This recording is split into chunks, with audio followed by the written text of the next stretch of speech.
So my name is Sari. I'm a postdoc at Wolfson Atmospheric Chemistry Lab, and I'm pleased to be host of my colleague, Dr. Windy Iriana from Bandung Institute of Technology, Indonesia. So we've been in this we've been in this YESI International Fellow that we both trying to develop partnership collaboration between University of York and Bandung Institute of Technology. And I know, I know Windy from way long ago, from when she's still a PhD student at Tokyo University. I would just recently finish my PhD from University of North Carolina, and we went to a field work for a different project, but we just happened in the same place, and our supervisor kind of known each other. So since then, the connection continue, and then with the scheme from YESI to establish a new collaboration, I tried to get Windy to come to York, and I will also come to her university to see if we can start a collaboration. So without further ado, I think the main important thing now is to see what's research and project that Windy has been doing the last few years. So Windy, stage is yours. Thank you. Yeah, thank you. Sorry for the introduction. So good afternoon, everyone. It's nice to see you here. First of all, I would like to say thanks to YESI for having me here and to have this seminar today. So yeah, my name is Windy Iriana. Maybe Sari already introduced me before. So I'm actually an assistant professor in Air and Waste Management Research Group in Department of Environmental Engineering, Bandung Institute of Technology.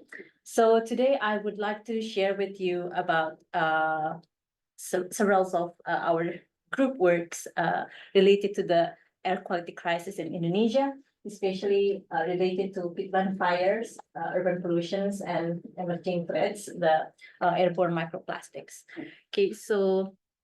Okay, first of all, before we go further, in case any of you have no idea where is Indonesia, so yeah, there's Indonesia. It's located in Southeast Asia. So there's our neighboring countries, Malaysia, Singapore, Papua New Guinea, and Australia. So if you take like direct flight from London to Jakarta, it takes about 16 hours. But unfortunately, now we don't have direct flight anymore. So you need to transit somewhere. Okay, and yeah, this is Indonesia. Zoom in, and then yeah, we are the largest archipelagic country. We have about 7,000 islands in Indonesia with the small one. But yeah, the big island, we have 5 big islands, and the main island is Java Island here. And there's Jakarta. Jakarta is actually our capital city. And Bandung, it's, yeah, by car, it's about 2 or 3 hours. But now we have a bullet train, the speed train. So it takes only like 30 minutes from Jakarta to Bandung. So if you want to visit, please come to Bandung.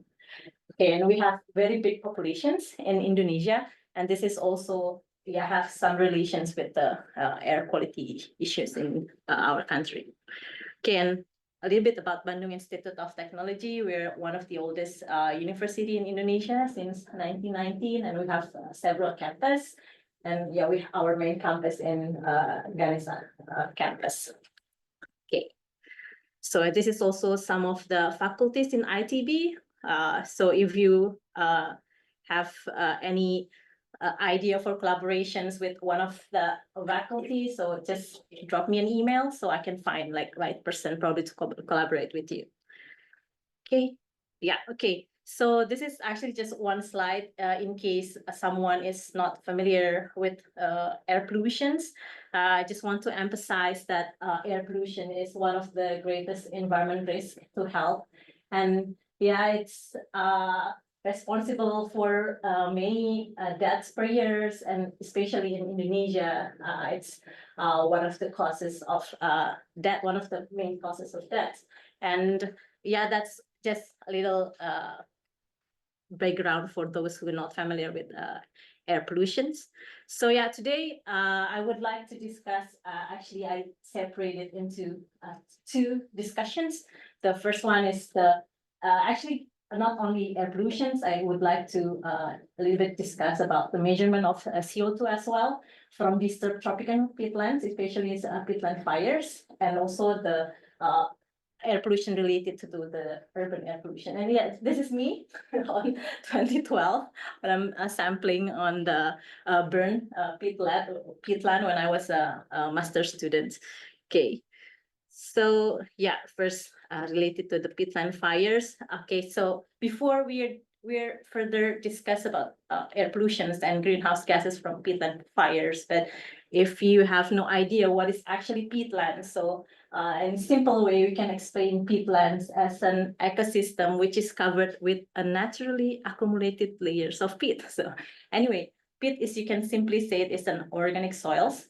And you have peatland here in the UK, but I heard from Sari that you have no problem with peatland here, but we have a lot of problem with peatland in Indonesia. Anyway, peatland is supposed to be like a swamp. So it's supposed to be waterlogged conditions. So the water level should be higher than the soil level. And because of that conditions, in peatland, they have a very low rate of decomposition because the condition is anaerobic. So the microbes there just slowly decompose organic materials, and it makes the accumulations of thick soil layers. And yeah, it named after the external location, you have, we name it like boreal peatland, temperate peatland. In Indonesia, we have the tropical peatland, which is 11% of all the peatland in the world. Okay, so this is what I talked before. So because of that low decomposition rate, so the peatland is becoming like accumulated. So it's accumulated. So the depth of peatland is, yeah, it's a vary, but maybe it can be up to 20-meter depth, deep, sorry.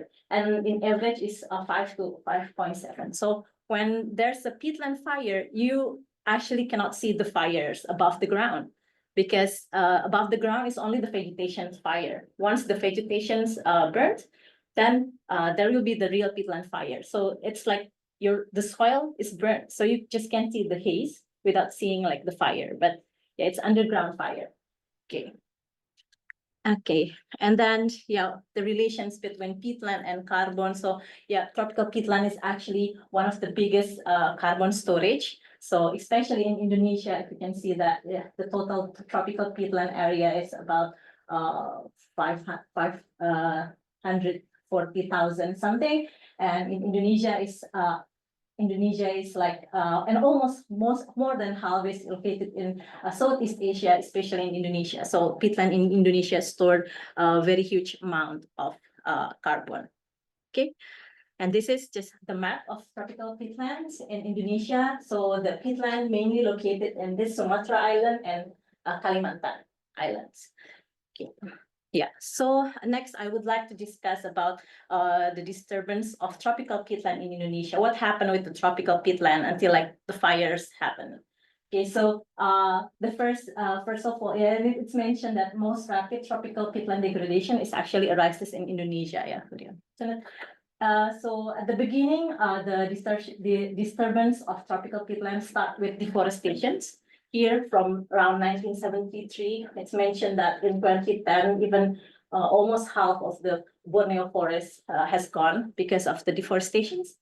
And because people need to transport things and to support their life in the peatlands, they start to build drainage. But yeah, like I mentioned before, the nature of peatland is supposed to be waterlogged. So when they build drainage, then there's a drying in the upper part of the peatland. So because of the drying, the conditions becoming aerobic, and then there's a soil decomposition. First, there's also emission, CO2 emissions from decompositions. So here in this discussion, let's call it as soil respirations. And this emission is actually steady throughout the year, not only the fire season, but it's also happening in the rainy season. And because of the drainage and then becoming dry, it becoming susceptible to fire. Well, actually, maybe 80% of the fires, peatland fires, is caused by the anthropogenic cause, because people want to do the farming and then they clear the land. The easiest way is to burn. So, but anyway, this environmental conditions make it even worse. And then that's for the fire, and yeah, of course, fire release many air pollutant gases and also particulate. Okay, so as we can see here, so in this graph showing the hotspot data is just like indicator of the fire's occurrence. This is from 21 to 2017. We can see even we have fire every year. Yeah, every year, especially during the ENSO year. ENSO year is, yeah, probably you already know, El Nino Southern oscillations, when the temperature is usually higher than the usual temperature. We will have big fire during that year. And yeah, this is for the monthly hotspot. We can see that for the Central Kalimantan, the fire usually occurs around August to October, while in Riau, it starts from June to September. Yeah, but anyway, the fires occurs every year. Okay, and yeah, this is just image of haze that transported from.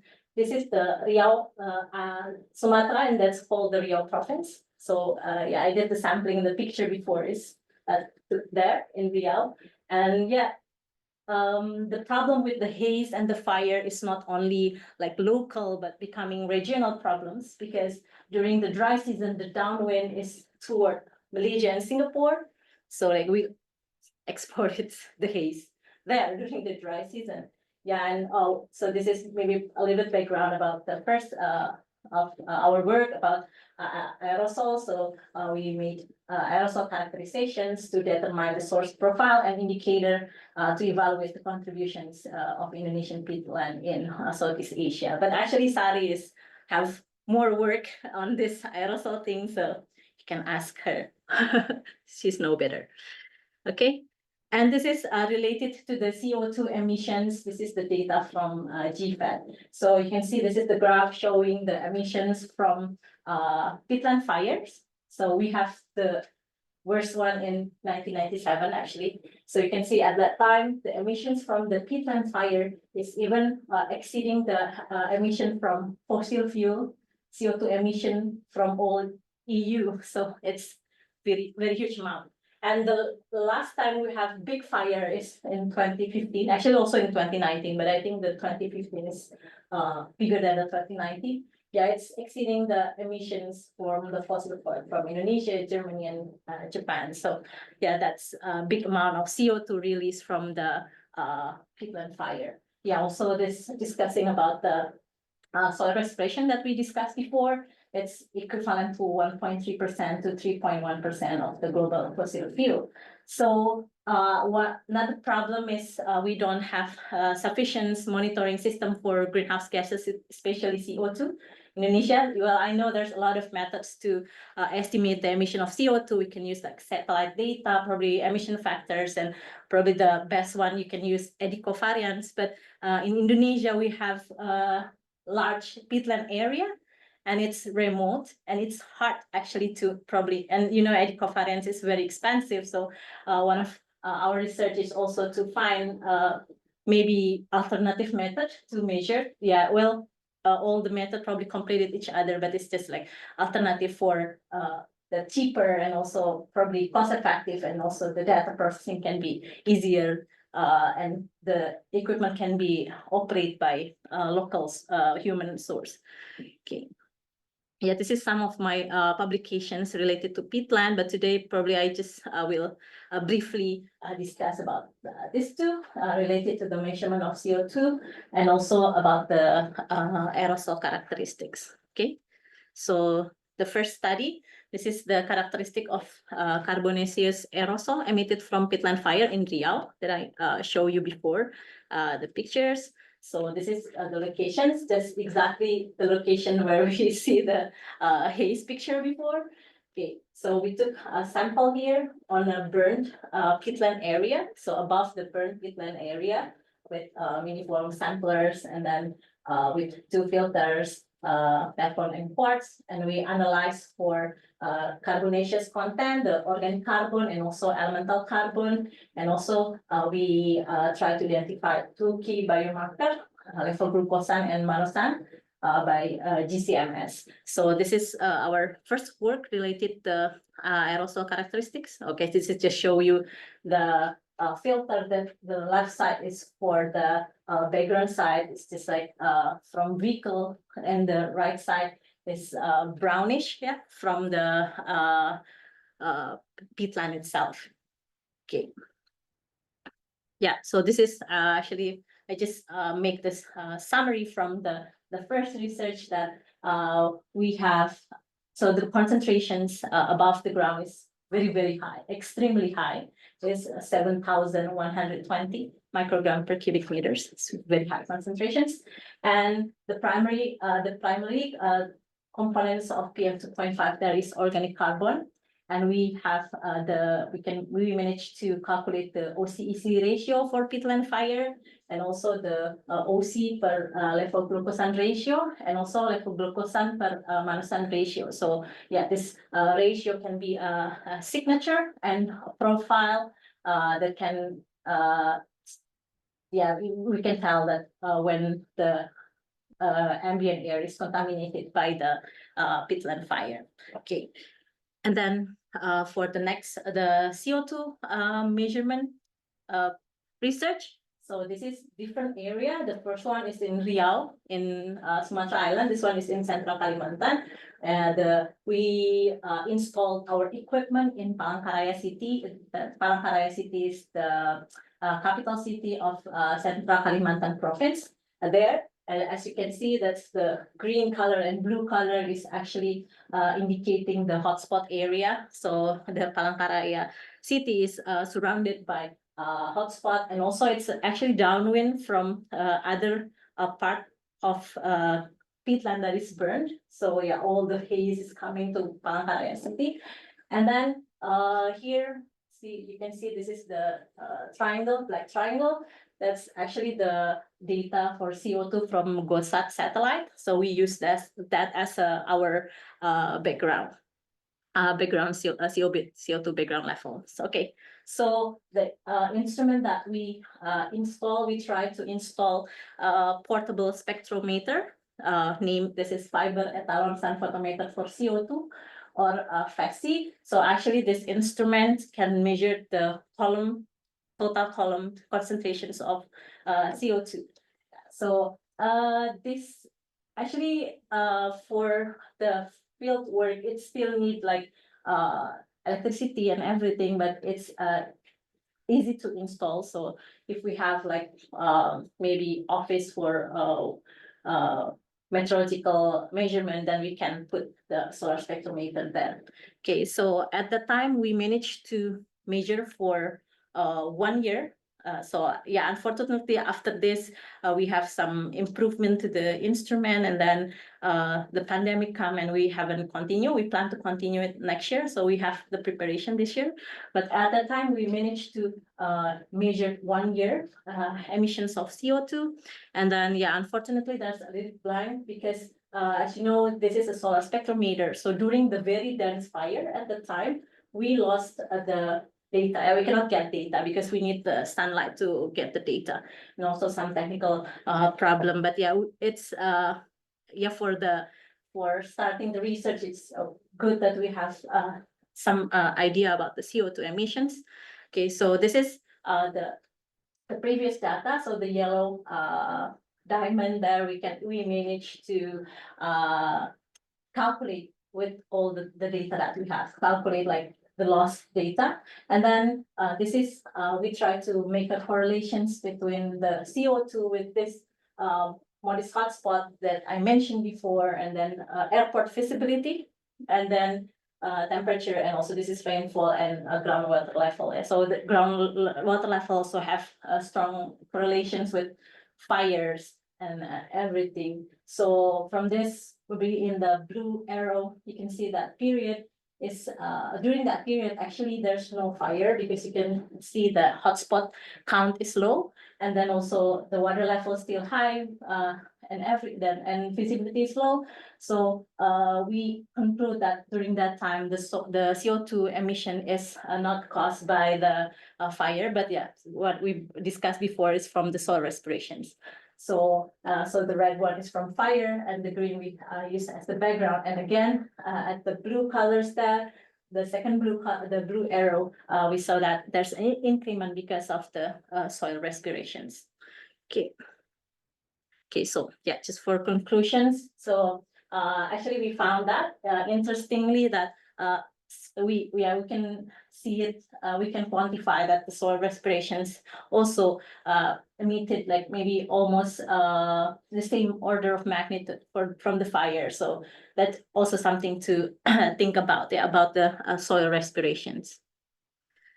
Okay, so next, this is my second part of the discussion.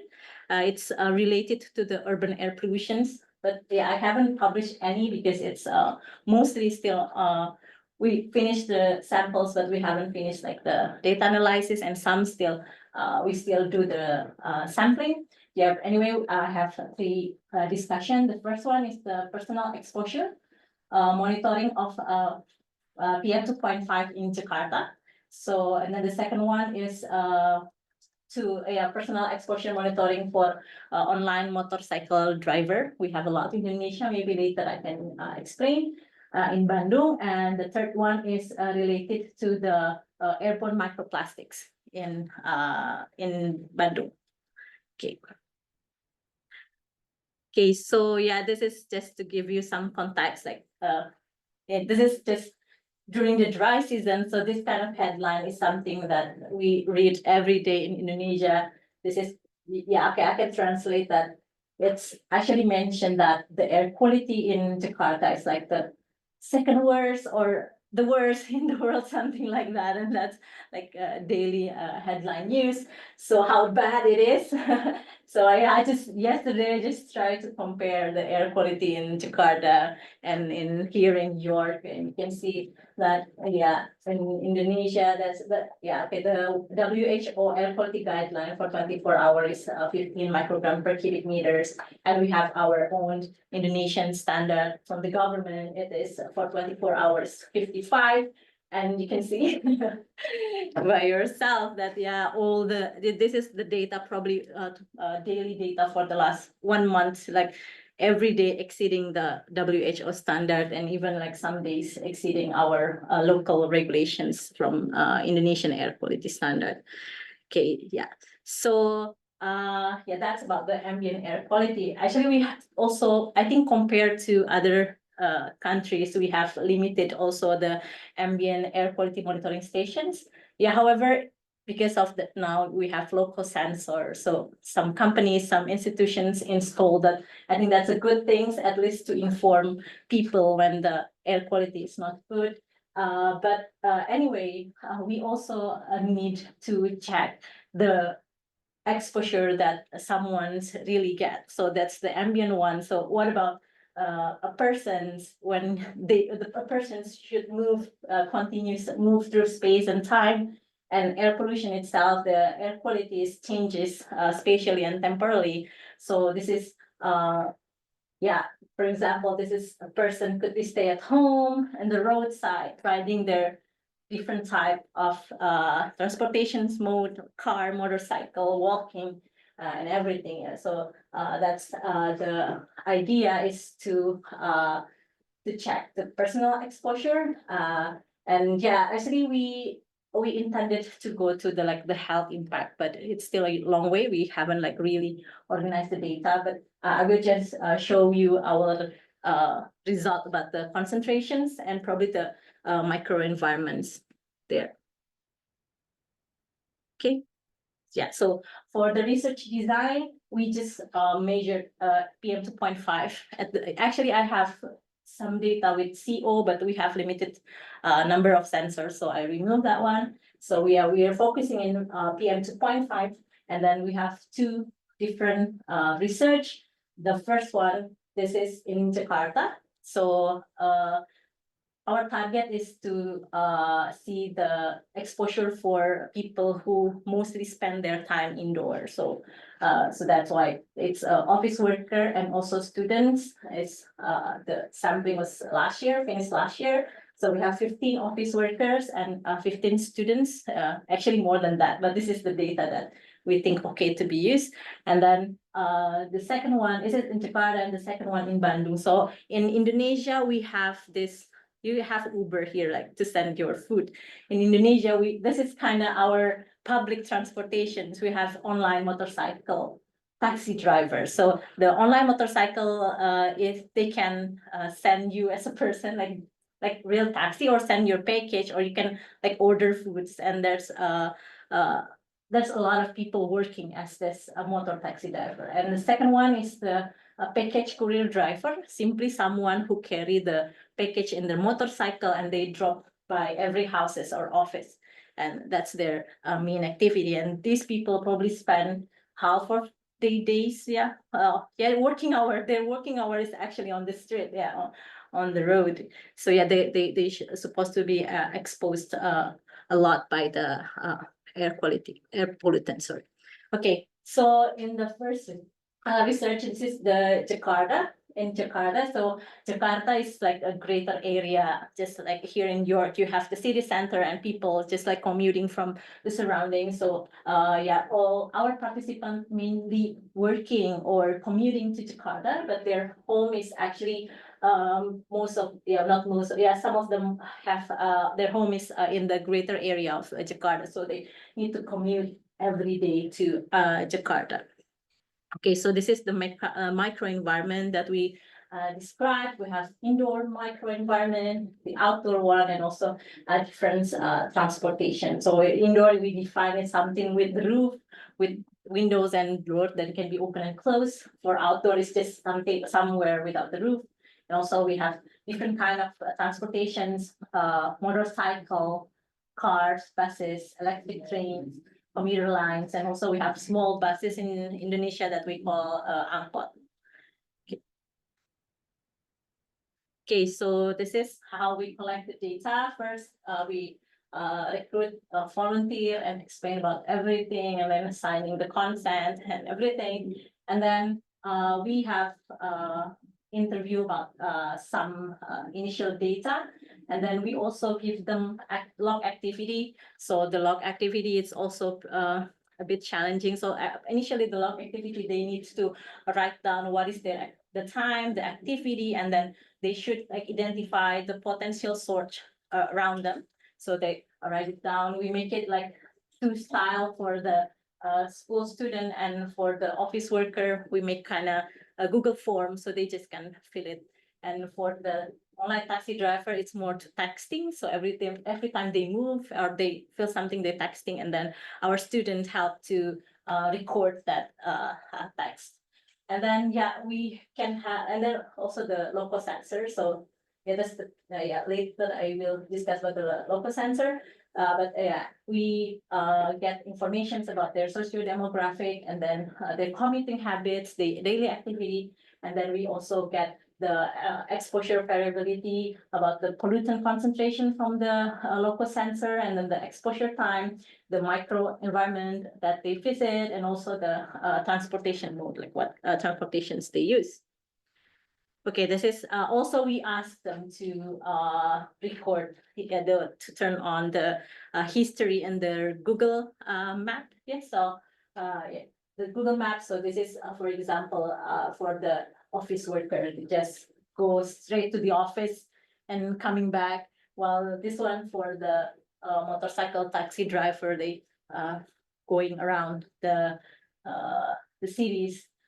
To one restaurant or in one delivering package and everything. Okay. Now, okay, this is the local instrument that we use. So probably I'm not gonna explain in detail. If you're interested, I use two kind of local sensor. For the Jakarta one, I use this P sensor. Actually, it's made in Japan. So if you're interested, you can check the paper by Nakayama explaining in detail about the local sensor. And the second one, this is from our collaborator as well in Taiwan, in Academia Sinica. So they produce this Eslang P. So P is actually for personal, and they have another one, O. Sorry, O is for outdoor. So that's what we use in our research. So both of the sensors do not have power supply, so we need to ask them to take this is a power bank with them. So actually, this is the sampling. So the data collection is for 24-hour. So one person can be more than 24 hours, and maybe can be up to 3 days. We ask them to carry with them, and then during like showering, of course, they can take somewhere, and then in the office when they work in that room, we allow them to just open that. But besides that, they just basically carried it everywhere. And we have also certain notes that the person is not smoking, but yeah, it could be someone smoke in their surrounding, but the person cannot be smoking during that. And then yeah, and some requirement. Okay, and this is you can check in the paper in detail, but this is the co-location between this sensor with the standard instrument system of efficient and IROS.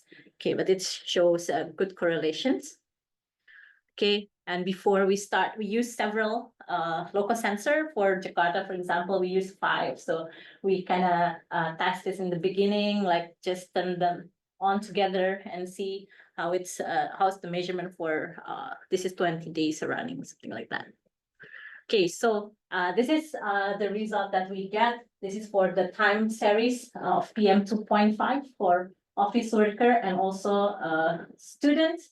Yeah, okay, and the left side is for the workers. So actually for the workers, we can see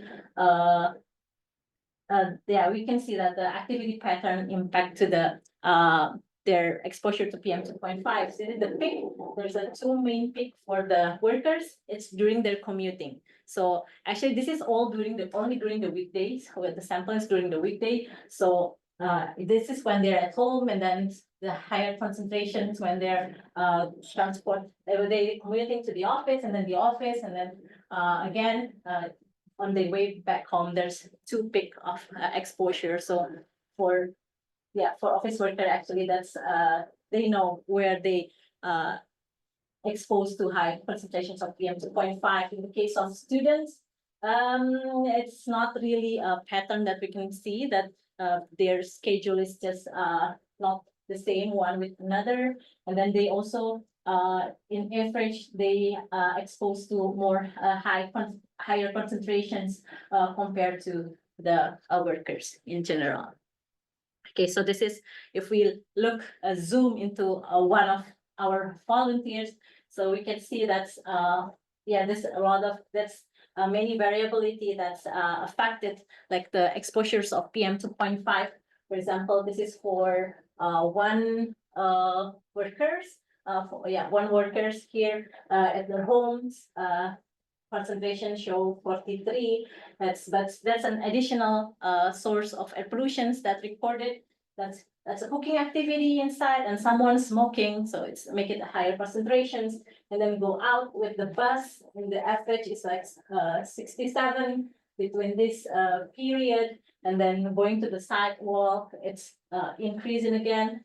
At the office, so most of the office and homes is air conditioning, so the PM 2.5 concentrations is very low. And then again, transporting with the car, and then go back to the home where there's a cooking activity and also someone else smoking.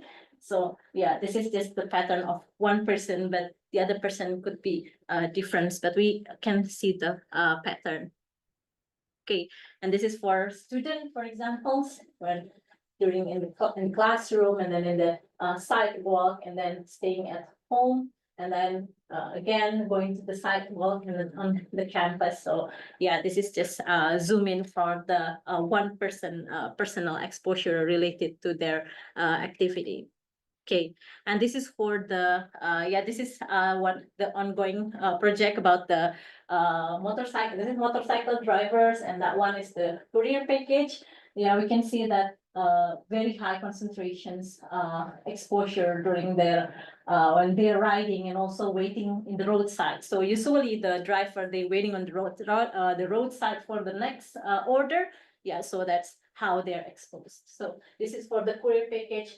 the activity is only in the motorcycle, and then and this is the warehouse where they took the package and everything, and then they're just going around in the sideway, in the, yeah, just exposed outdoor, and then going home. It's lower, and the next day when they're working, it's just the same patterns of exposure.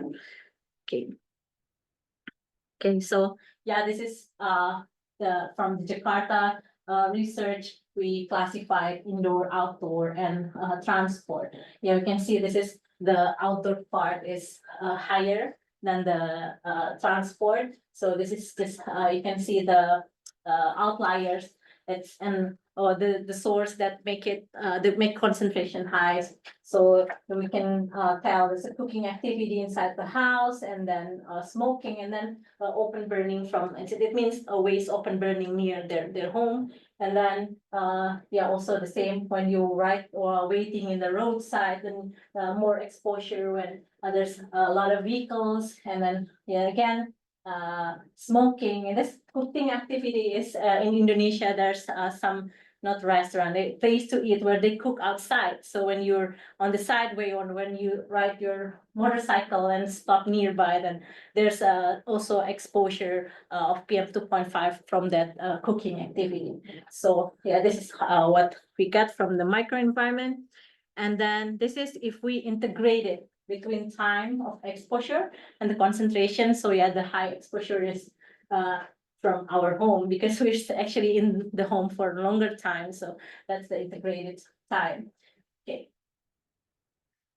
Okay, so yeah, probably to conclude, just tally the average of 24-hour concentrations, and also the integrated time from the Jakarta research. So yeah, from Bandung is still going on. So yeah, hopefully we can finish the sampling by this year, and make the analysis of the data. Okay, this is the last part of my presentations.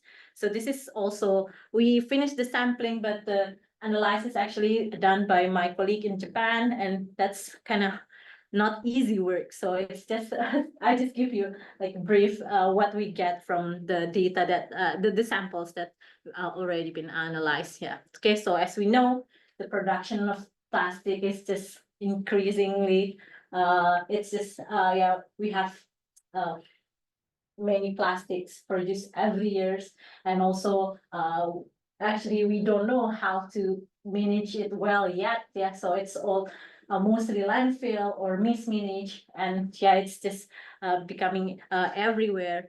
Okay, and this is the microplastics. Actually, microplastic can come from various sources, like from the large plastics, and then our clothing, street dust when the tire yeah, have some frictions with the road, and then industrial activity, personal care, and then this all plastic through the UV radiations, physical degradations, even biological degradations. And when the size of the plastics becoming less than 5 micrometers, then it's, we call it as microplastics. And it could be in the air, in the water, in the sediments, in the biota, and everywhere. So yeah, we try to identify it in the air, or what we call as airborne microplastics. So the airborne microplastic is serious issues, because it can, yeah, come to our breathing ways, to our lungs and everything. And it also can be place for pathogenic bacteria to enter our body. Yeah, it's very serious, but yeah, recently the research about airborne microplastic is probably still limited, because there is still no standard about the analysis. So it's like differ from one researcher to other, and it's hard to compare. Okay, so yeah, this is, we do the sampling actually from 2022 to 2023, but we just finished analyze this one. See, we still continuing sampling as well, but we still only have data for these 2 samples. We sampling in a rooftop in one of the tallest building in our university in Bandung. Okay, this is the sampling setup. We use the MCI sampler for with the size PM 2.5, PM 2.5 to 10, and smaller than PM 2.5. And we use, for the analysis, we use the micro FDIR. Okay, so yeah, samplings we done 1 week for each month, and then we make sample pre-treatment and analyzing using micro FTIR.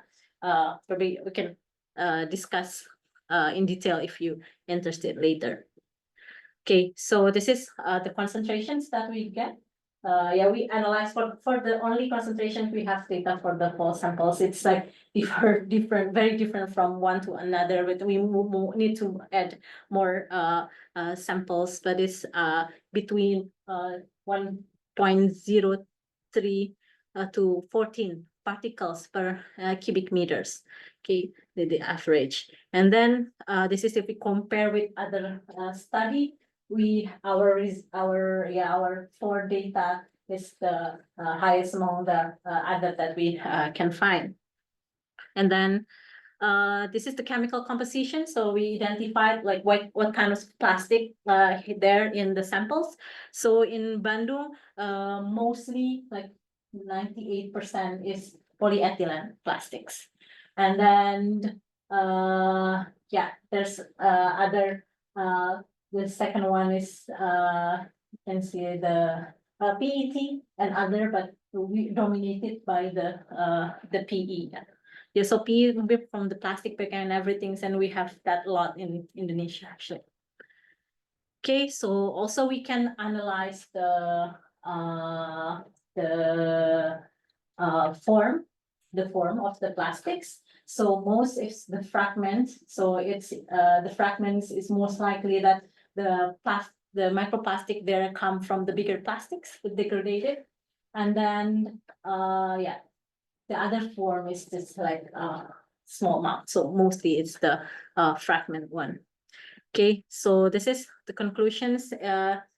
Yeah, we have that. Yeah, I mean, I already discussed that mainly probably the important thing we have PE dominated our microplastic there with the fragment shape. So yeah, next we also would like to calculate the carbonyl index to see like the degradations of the microplastics.